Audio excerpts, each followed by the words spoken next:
Yo, what is up, boys? How's it going? And welcome back to another episode of the One Piece Virgin podcast. We're back again with the Virgin Poseidon covering Arlong Park. What's up? Hello, hi everybody. I'm excited to talk about Arlong Park because I do have thoughts Hell yeah. about this arc. But yeah, I'm super excited. Yeah, I'm excited. I'm excited to hear what you have to say. Animac, 4 anime uproars here. But yeah, I liked seeing Arlong get parked right into the fucking ground. Am I right, boys? Yeah. All right. All right, General yeah, general talk about so- general thoughts, Poseidon. What are you feeling? I really liked it a lot. Oh yeah. The other thing, Poseidon. Yeah. This is the last arc that was so far covered in the live action. So it's the last one that we can compare. Yep. And after that, you're raw dogging the Virgin experience. Exactly. So I'm actually I was looking forward to finishing this because now I don't have any idea of what's going to happen next because the live action did not cover it. So yeah, I really loved Arlong Park. I think this was the arc that made me cry the most. Yeah, Although I literally will cried say, twice today. I literally was rewatching it today. I cried twice. twice. I've definitely cried more than twice. Well, I didn't finish the arc. I was just kind of rewatching Oh, the. you didn't? Yeah, like I've Okay. watched and read Arlong Park like 3 to 4 times, so I know like I know everything about it. But I just wanted to like kind of refresh myself a little bit. So I watched like the first 4 or 5 episodes. I literally cried twice on stream. Oh. I'm like, guys, Yeah, this what a one. terrible day for rain. This one was definitely a tearjerker. Yeah. I loved I love that we got to focus more on Nami because we Mhm. didn't really get to see much of where she came from, why she's doing what she's doing up until like now. This is So definitely it was her really arc. This good. is definitely her arc. Like This is her arc. she was introduced in Orange Town, but this is her arc. Yeah, Mhm. exactly. Up to this point, she was just kind of like, sassy and kind of mysterious motives. It's like, why is she helping the Arlong part? Like, what's going on? Type deal, right? I will say, if there was one problem I had with this arc, it was definitely the pacing.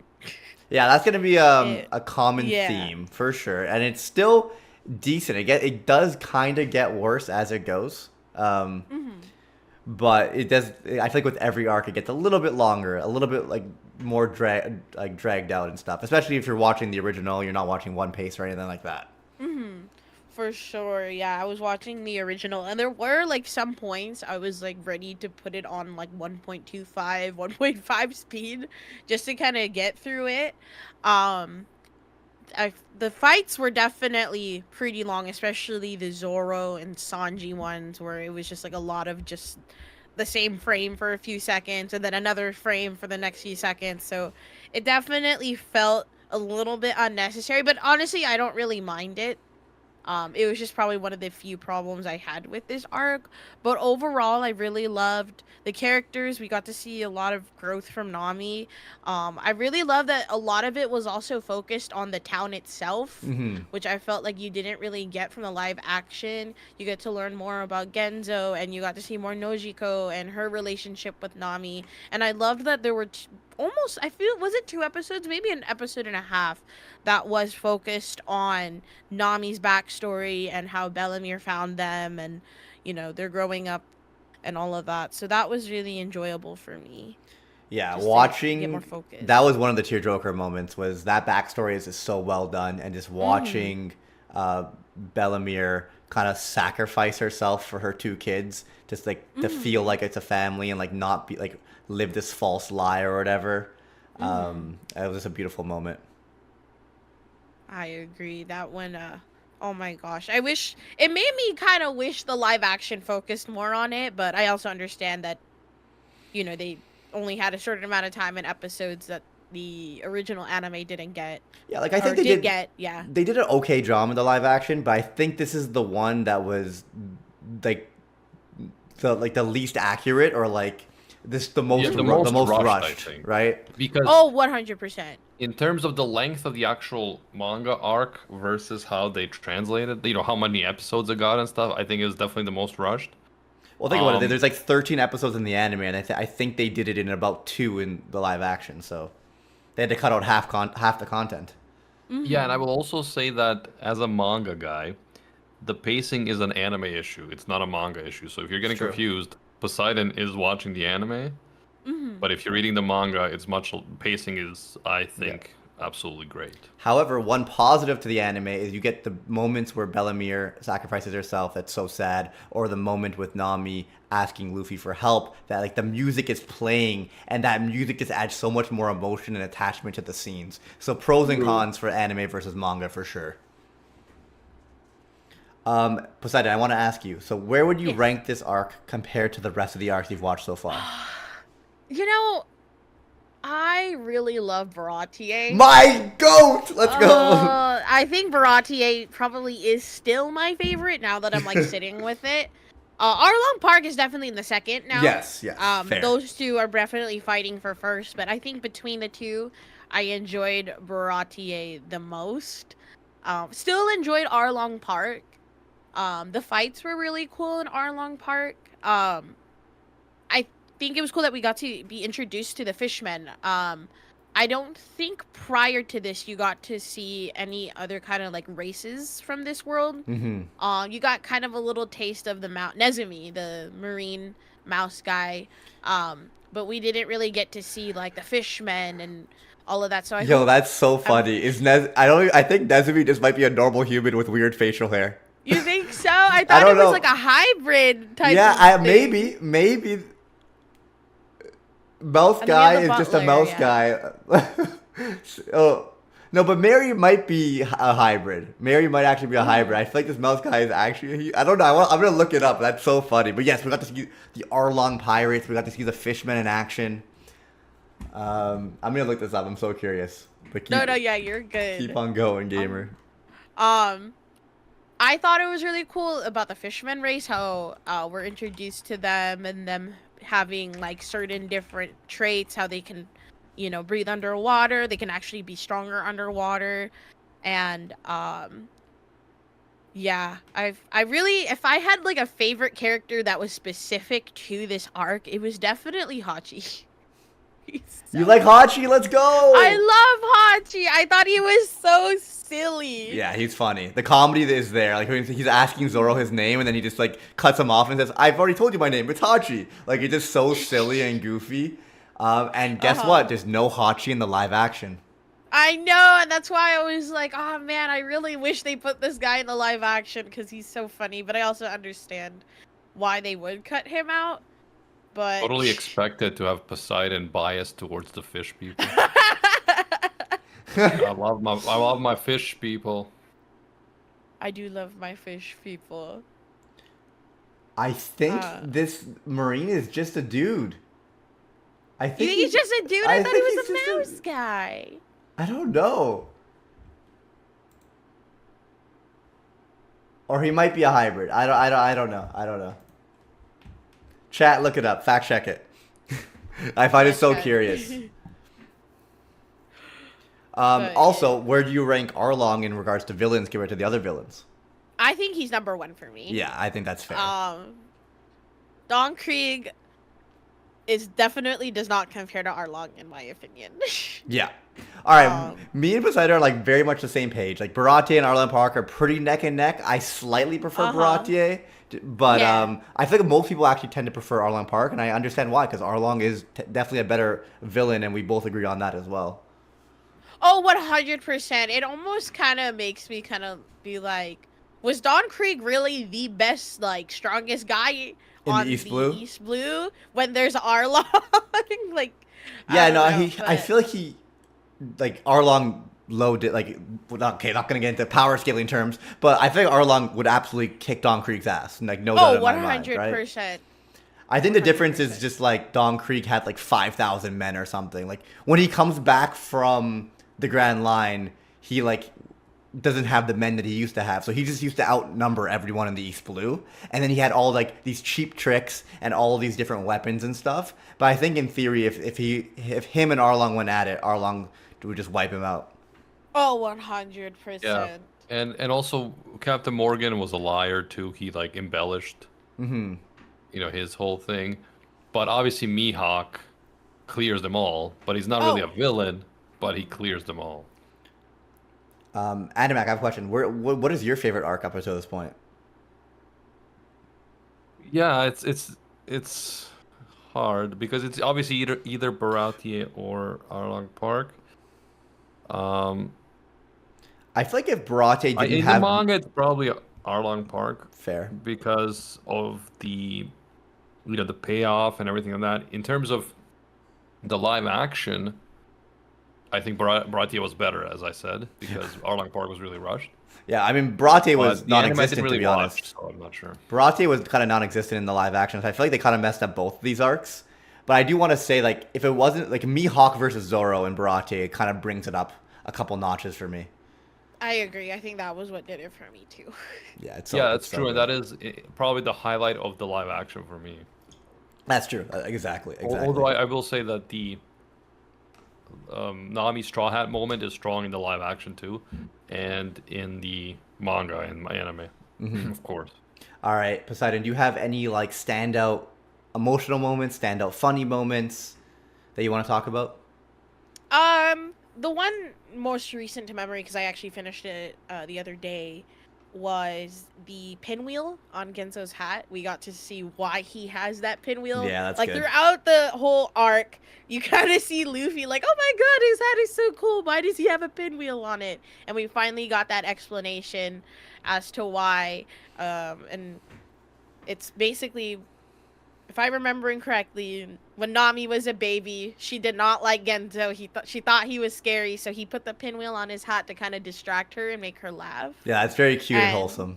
It's so adorable, and to see at the end where they put the pinwheel at Belamir's grave with a tangerine, that was like one of the moments that really got me. And you get to see in Nami's tattoo as well, I believe. Unless Yeah, I'm okay. she commemorates Genzo and Belamir on her tattoo. Honestly, like Oda is so great. I feel like there's the one really funny and stupid moment, right, where Luffy is walking by Genzo and like the Marines, and he just like starts sweating and like looking at something. I'm like, oh my god, why is he so shocked? And he's like, oh my god, that guy's got a pinwheel on his hat. Where'd he get that pinwheel hat? Like, it's so cool. And like you think it's just gonna be a throwaway thing, and then it applies to like the backstory with Nami, and then then they put the pinwheel on the grave and the tattoo. It's like the smallest little detail of a thing ends up being so relevant, and I think that's what like Oda does so well. He likes to connect things and turn something small into something so much bigger and greater.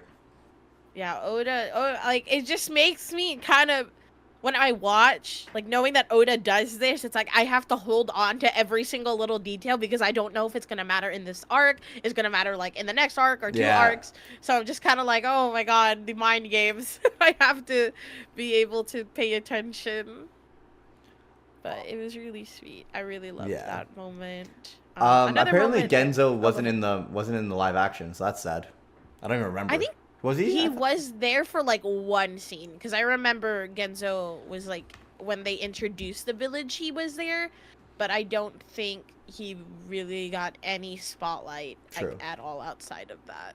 So I understand, like maybe like they were on time constraints, but it is sad. Like the fact that like that was one of the first moments you pointed out that you really thought was adorable and cute and like well written. It just shows like it is sad that they didn't include it. But anyway, Poseidon, you're going to talk about another moment. Yeah. I think everybody can agree with me on this moment, but the moment where Nami is like stabbing herself in the tattoo, cursing Arlong for basically, up at this point, Nezumi takes all her money. She confronts Arlong and is like, you know, why did you send him? I know you were working together, and she's upset because all that money that she earned in those 8 years is now to waste. And now she's cursing Arlong, and she's the only one left in town because everybody went to go basically try to fight Arlong, and she's cursing him, and Luffy is there, and she's trying to push him away, and then she kind of is like, Luffy, I need help. Like, please help me. In the moment where Luffy puts his straw hat, something that means so much to him, and gives it to Nami to help kind of strengthen her, it like was another tearjerker for me. Yeah, it's so good. It's such an emotional moment. You see her stabbing herself, and you feel so bad for her, everything she's been through. And then Luffy shows up, and he doesn't even know what's going on, because he didn't even care to listen to Nojiko's when Nojiko explained the backstory, because he doesn't care about people's past. He knows Nami's a good person, and he considers her a friend, and that's all that matters. But he comes in, and obviously Nami's like very emotional and like kind of trying to reject him and throw him away. But then that moment of like letting him in and asking for help, and while she's crying, it just, oh man, that's the second moment that made me cry today. Yeah, because up until this point, Nami has never really asked for help. She's always wanted to do everything on her own. She doesn't want to trust people. So this is the first like moment you really see where she opens up and is vulnerable to somebody else. Yeah, man, she finally has friends that she can rely on, and like that are there no matter how much she tries to do it alone, which is great. And I like that you touched upon the hat moment as well. But go ahead, Animac. Yeah, I just want to say, like, that whole moment was kind of the peak of the entire arc emotionally, because we see how much Nami has sacrificed, right? Like, she literally saw her mother killed before her eyes by this scumbag. But then in order to protect her sister and the rest of the village, she, like, sucked it up and for, like, 8 years served under him, took his shit, you know, cheated and stole from others who were innocent, did all this stuff, you know, that was shady for the greater good of saving the village. And then all of that stuff that she was working so hard for, and, you know, sucking it up so much, is taken away from her. And the village is going, and they're all going to get themselves killed anyway after all the work she did, right, to try to protect them and to buy them out and stuff. And she's just like completely broken, like a completely broken person, which is, you know, it's just interesting writing. It's really cool. Yeah. And then you have kind of Luffy stepping in and you know, picking the pieces of her up and being like, you know, you kind of lied to us and all this stuff, but none of that matters, because I know that inside you're good and you support us and you've been with us, and, you know, you're my crew, even though they met pretty recently and she lied to them and all this stuff. You're my crew. I love that moment. Yeah. I feel like I highly respect the fact that like he's there for her, like you said, but also he didn't want to meddle with what was going on until she asked, right? Yeah. I respected that a lot. Like, I think that's a mark of a good captain and a good friend there. He's not overstepping where he doesn't belong until the moment she asks. And then we get the epic walk to Arlong Park. Oh my gosh, yes. Certain men are coming. Fucking, what are their names? Oh my god. The two bounty hunter guys, Zoro, they say like certain men are coming, and then you get the walk. It's so good. This is definitely an epic moment. I will say during this arc, Sanji and Zoro are now like fighting for my favorite character. This arc made me did love Sanji a little more.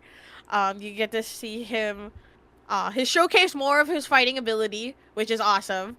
But I also kind of thought it was funny how he's like arguing with Zoro about Nami, about like, oh, I love her, I'm doing this for her, like I wouldn't be here if it wasn't for her, like, you know, I just thought he's so silly in this arc with his love for Nami, but I also thought he was so badass with his fighting style, for sure. Yeah, it was great to watch Sanji fight again, but I think Zoro also had a pretty good fight as well. Oh, 100%. And did you see how wounded he was? Yeah.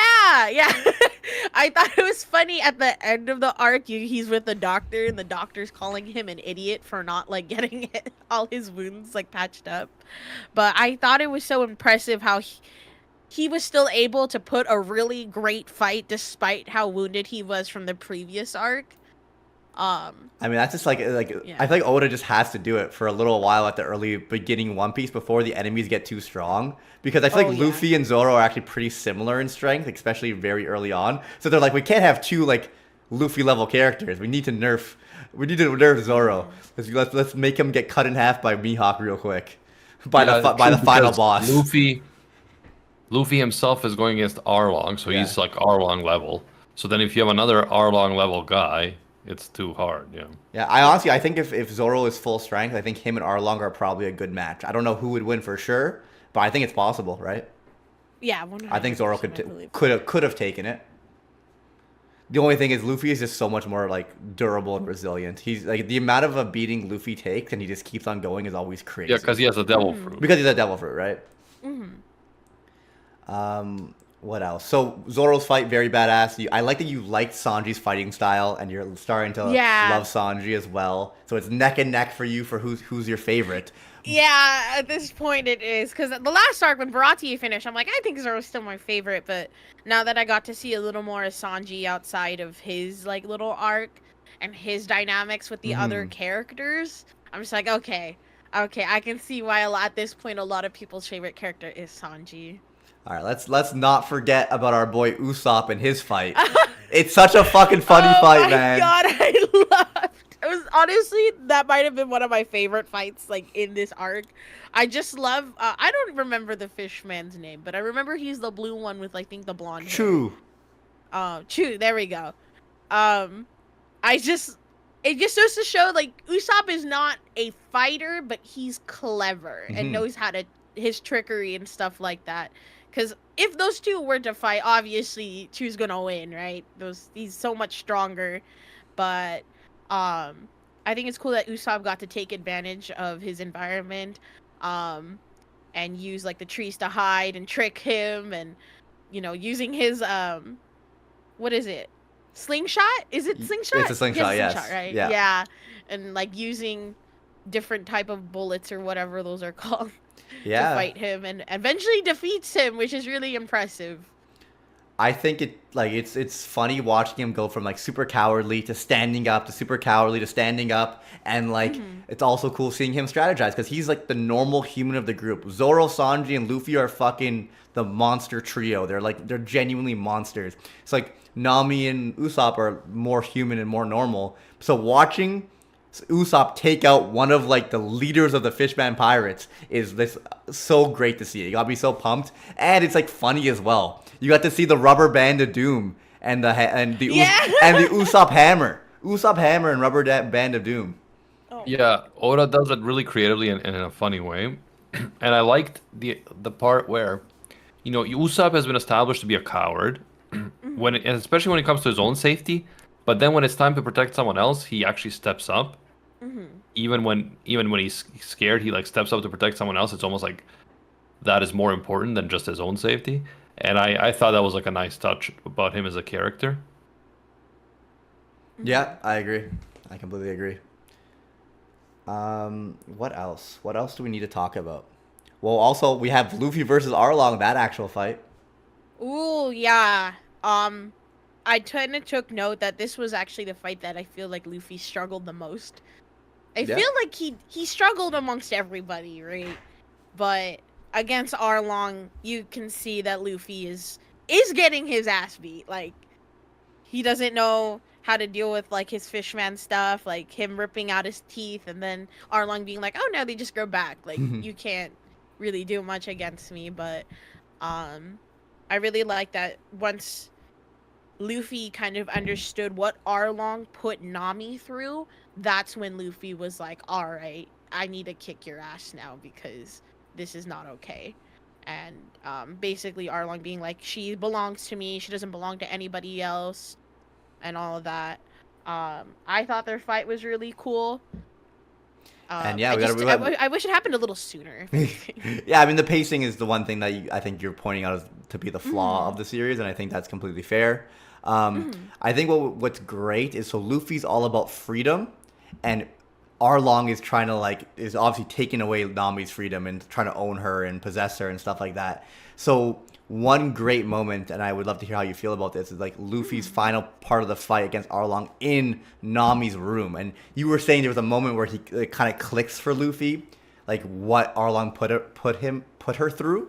And it was in that room. And then as you're fighting, you just see like the desk go flying, the charts being ripped up and throwing out the window, and you get to see Nami's reaction to that. And I think it's absolute gold. Oh yeah. I think what did it was, I believe, the pen. You see the pen that Nami uses to draw all these charts, and it's covered in blood. Yeah. And I think that's when Luffy kind of clicked and was like, oh my god, this is what he's been putting her through. This is not okay. Like, and I feel like that was such an emotional moment, with Luffy just looking around, seeing all the charts. Like, there was stacks and stacks and stacks and stacks of charts that she has made for Arlong. And he did it, it just felt like a jail cell. And I think he even said that this is basically a jail cell Yeah. for Nami. Like, And then you can't keep her like this. He breaks the dude's fucking nose and hits him with an attack that destroys all of Arlong Park. Like, it's so hype. It's so epic. And I think it's pretty safe to say that if Arlong was a VTuber, he would have gotten canceled on Twitter. 100% would. True. Dude, honestly, like, I kind of forget how much of a villain Arlong really is. Like, no, I mean, Bellemere, pays for the two children, and he just slaughters her right in front of Nami and Nojiko, mercy. right? No mercy. And then he's a man of his word when it comes to business, but then he's not beyond fucking making the Marines go and steal the money, and then joking around with the boys and saying, yeah, maybe I'll let her go free once she charts the entire fucking world, and starts laughing. Like, an absolute menace, and I think a good villain. Oh, 100%. I feel like out of all the villains up to this point, he is the most written and most complex. Like, you see his motives and you see how he treats other people. How much do we know, Briggs, about the Fishmen up to this point? So they did reveal the fact that Jinbei is a warlord of the sea, and he has some connection with Arlong, and Arlong came from the Grand Line to East Blue. Anything else that you, Animac? No, because I was just gonna say it's interesting in the context of Arlong and kind of his motivation vis-a-vis humans versus fishmen. But I don't know if that would be spoiling too much. He did kind of mention it, like, throughout the arc. He was mentioning that fishmen are always going to be superior to humans, and that they should be the ones running the world. Yeah, there's clearly, like, not even that he thinks that fishmen are superior, which he does think that, absolutely. There's clearly a hatred that he is showing towards humans. Like, he looks down on them and has a hatred towards humans, and I think that's something that you definitely want to take note of for the future. Yeah, and it's also part of the reason why he treats humans so poorly, because he almost sees them as cattle or something. Yeah. You know? Which makes me kind of like maybe predict almost that there was some sort of maybe prejudice from humans to fishmen, and that's probably, I'm taking a guess, why he's acting the way he is. But I mean, I'll just have to keep watching to see. You'll have to wait and see. On. You'll have to wait and see. Yeah. But I think that's a good guess. We are then next week we're gonna try to cover 2 arcs because they're very short arcs. It was, I sent it to you, but I can't access my Discord. Yeah, it's up to episode 60. Okay, so we are covering Logtown and Reverse Mountain, and I sent her the episodes for Logtown and Reverse Mountain. There's like a filler arc in between this arc apparently, but I don't even think I've ever watched it. Like, I tend to skip. No, Reverse Mountain is not a sex position. That's what I thought initially too. God damn it. I also thought that initially, Poseidon, but it's not. It's the name of an arc. Oh my god. Bro. I will say, I want to mention there was one line that made me laugh so hard at this arc. I'm watching it in the English dub. Okay. Just because, it's easier for me to process what's going on. But there was a line that Zoro said while Luffy was fighting Arlong. He says, if he dies and refers to Luffy, I'm going to kill him. Yes. Yeah. Yeah. If he dies, I'm going to kill him. It's simple but good. Like, Zoro, how are you going to kill him if he's already dead? No, but it made me laugh so hard. I'm not just saying that as a joke, by the way. The whole thing, like the Reverse Mountain thing, like when I first heard that, it reminded me of Reverse Cowgirl, and I literally I was really like, I bet you fucking talked about that in the episode when you were the virgin. Oh, did I talk about it? Probably, I wouldn't doubt it. Yeah, Also, like I feel like I would have, but I'm just, I always go back to that because that's the kind of humor that I'm into. Obviously, grade 5 type stuff. yes, penis jokes. Also, You said amazing. penis. oh my goodness. Also, one funny moment that I thought was really funny, and it's something that I appreciate about early One Piece is sense of humor. So Sanji, Luffy, and one of the two bounty hunters, fucking Johnny and Yosaku. I just can't remember which one's which. Anyway, they're on their way to Arlong Park, and they're talking about fishmen and they're talking about mermaids, and you get Luffy's drawings of different fishmen, and it's just so fucking funny. It was like he draws a version of a fish like on all fours, and then draws a version of a fish with standing up, and Sanji's just like, the only difference is it's standing up now, and like if the fishman just like looks like a fish with like arms and legs, and then Sanji's like, I wonder what Nami would look like if she was a mermaid, and he has like his fantasy about her, and then you just see a quick cut to Luffy being like, she'd look like this, and he has his drawing but with fucking hair, and it just, dude, I literally almost spit out my drink today. I completely forgot about that. It just goes to show that Luffy still has that childlike. Oh, yeah. Oh yeah, to Luffy's him. I very love like it. he has battle intelligence and he has a certain form of like emotional intelligence when it comes to like his nakama and like friendship. But in many ways, he's very much like childish and innocent. What other good moments were there? There was like, so after the Arlong Park ended, they had a party. Usopp's telling these magical stories and lies about what happened and how he took down the Arlong pirates. So good. He was trying to get everybody to cheer him as Captain Usopp. That was really funny. And Sanji's literally trying to flirt with every girl possible. Zoro's, drinking and sleeping, the usual. And then at the very end, Nami pickpockets everyone, which is so good.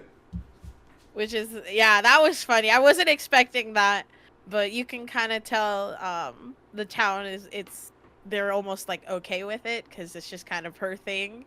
And it was like her basically send off, like, this is the last thing I'm gonna do to you guys. I think they're gonna cover it in the next episode because I finished at 44. But I did notice that they did bring some of the tangerines onto the ship for Nami. I saw it like the very last frame where you can see she's on the ship and the bushes of tangerines. I love that they did that for her. I know they did that for her in the live action, but I noticed they did the same thing in the anime. Another moment I really liked was a kind of a flashback. It was more so like about the tattoos. How when it was Nojiko and Nami when they were still kids, and Nami got the tattoo as a kid and she was super upset about it. So later on, Nojiko gets a tattoo and kind of brushes it off like, oh, it's just a tattoo, so Nami doesn't feel like alone. I really loved that moment as well. Yeah, that's wholesome as hell. Honestly, Nojiko and Nami's relationship is so nice, and you get to see it in the flashback. From the very beginning, Nojiko saves Nami's life after whatever disaster, and they become a family when Bellemere kind of brings them back to Kokoyashi Village. And just time and time again, they bicker, but they also like just have this like wholesome and like loving family bond, sister bond. Yeah, it's great. Yeah. It's so great. One of my also favorite moments from the last episodes was Nami. I believe she has all the money in the house, and she's talking to Bellemere, her ghost almost, like her spirit in the house, saying how, I did it. I saved the town, and I'm finally gonna fulfill my dream of, traveling the world and drawing charts and, visiting all the places I want to see. And you see Bellemere's almost like spirit or ghost in the house with her. And right when Nami is about to leave the house, you see the hand of Bellemere kind of push her out of the house, almost like a send-off, like, get out of here, explore the world. This is what you've always wanted. And that was another one of those really, like, heart-wrenching moments where I'm like, oh. Yeah, it's great. It's so great. And Mac, any final thoughts on your end about Arlong Park? No, I think it's as good as I remember it, and this is really like Baratie and Arlong Park is when I really got into One Piece. Like when I really saw that this was, what everyone was talking about One Piece. Because before I started it, everyone kept saying how great it was, and over and over and over again. And to me, it was like mediocre animation. I didn't really know the story, so I was like, okay, whatever. And the first few arcs were fun, but nothing special compared to a bunch of other anime I love. But this is when I really started seeing that, that this is the sauce. This is the secret sauce coming out that people keep talking about, and this is why they love the show. How about you, Poseidon? Any final thoughts on One Piece as a whole, on Arlong Park? Arlong Park was a great arc. I'm really glad that this is. Baratie is what really hooked me in, but like Arlong Park was like really what is making me want to continue watching, because at this point now I don't know what's going to happen moving forward, because any predictions? Yeah, you don't know what's gonna happen because the live action covered to here. So I do remember at the end where Luffy is talking to the doctor. They're talking about, oh, we need a musician. Oh no, you guys need a doctor. So I'm really hoping that the next person that comes in is a doctor. I don't know if that's a hint towards, okay, we're going to be looking for one now. So I'm looking forward to somebody else joining the crew. But other than that, I honestly don't know what's going to happen next. So I'm really looking forward to it. Luffy's priorities. His priorities is stuff like music, not basic things like health. But I like that you're thinking about that, like, because I feel like Oda does drop little things, and he mentioned things, and it might not be for another 1,000 chapters, but usually things that are mentioned for a reason. So I'm happy that you're paying attention to those little conversations that otherwise could be irrelevant to other series. Yeah, so I that was definitely something I held on to, like, all right, so who's next, the musician or the chef? Like, I'm really excited to see who else kind of joins the crew, but I'm excited for Nami to kind of officially be a pirate now, because at this point she's like denied it. She's like, I'm not a pirate, I'm just traveling with you guys. I'm not gonna stay with you guys at all. I'm just using you to get to where I need to go. And now she's officially accepted, like, no, I'm now part of the Straw Hat Pirates. Yeah, and Sanji's like, you can use me all you want. Dude, I love doing the One Piece version, because I must say, like, it's so great to see the perspective from someone watching it for the first time and see the excitement, or hear the excitement in Poseidon's voice. Because when she started off with Syrup Village and Orange Town and Romance Dawn, and then Baratie and Arlong Park, kind of working up, I can just tell, like, the amount that she wants to talk about the episodes, the little details she's picking up, and the excitement in her voice with every arc kind of increased a little bit. And this one, you're just ready to talk about it all. I loved it. That was so good. Oh my gosh, I'm so excited to watch the next few arcs. If you want, we could try and aim for next week, if not the following week, because it is less episodes. They're 2 very small arcs. Like, one of the arcs is like 3 episodes. Okay, so it's Logtown and Reverse Mountain, right? Yes. And and Logtown is just something. If we can try 2 weeks, because I am actually heading out of town this weekend. Then 2 weeks is perfect for a few days. Sounds good. So it might be hard for me to squeeze in all those episodes before I go. But I'm really excited. I hate to even say it. I even got into like the One Piece TCG. I played it today. I'm so in. It's so much fun. I love it. One of these weeks after One Piece Virgin, we should play. Oh my gosh, yes. I disgustingly have been playing Blue Nami. That's been really fun. I mean, so I'm doing a progression series with Tekken 101 right now. Oh, are you? So we're on week 2. So I ran. What did I run? I ran Kaido week 1, which is or I think it was Kaido, which is weird that it's in the first set, but it was. And I ran Zoro week 2 as my leader. Oh, like the green Zoro. Yeah, honestly, it's such a good. I think it's a combination of like Pokemon and Magic the Gathering. Yeah, it definitely scratches that itch of like resource management for me, because that's what I enjoy in card games. But I'm at the end of this week, I'm picking up one of the new starter decks that's coming out. And because I started with Green Uta, that was my very first starter deck, and then she's getting another starter deck at the end of this week that kind of goes together with the first one, so I'm picking that up. And then I'm also building Reiju, and I'm like, oh my god, this is bad. Oh my god, the One Piece game is spoiling characters. Oh, I know. That's okay. I will say there was a card in the Nami deck that did come from Arlong Park. It's a card called Usopp's Rubber Band of Doom. The rubber And it band has, of like, doom. It has a picture of him shooting the rubber band That's at great. Chew, and it's really funny. I'm like, I looked at him like, oh, this is Arlong Park. You're like, I get the reference. I get the reference. I get it. Oh my There's god. another one where it's Sanji's Pilaf from Baratier as well. So it's fun. I'm really excited to keep playing, but I'm also trying to ignore almost like the Just don't think context about it. behind Don't these think cards. about the Just context. don't think about it. That's exactly what I'm doing. Just don't think about it. All right, Don't look at the boys. picture. So on the 5th of November, we're aiming for. We are covering Logtown and Reverse Mountain, and then we're finally, I can't say it. I can't even say it without spoiling. Anyway, I hope everyone enjoyed. Check out Poseidon. Check out Animac from Anime Uproar. And Thank you. we'll see you guys all next time, Space Cowboys. Bye. Bang.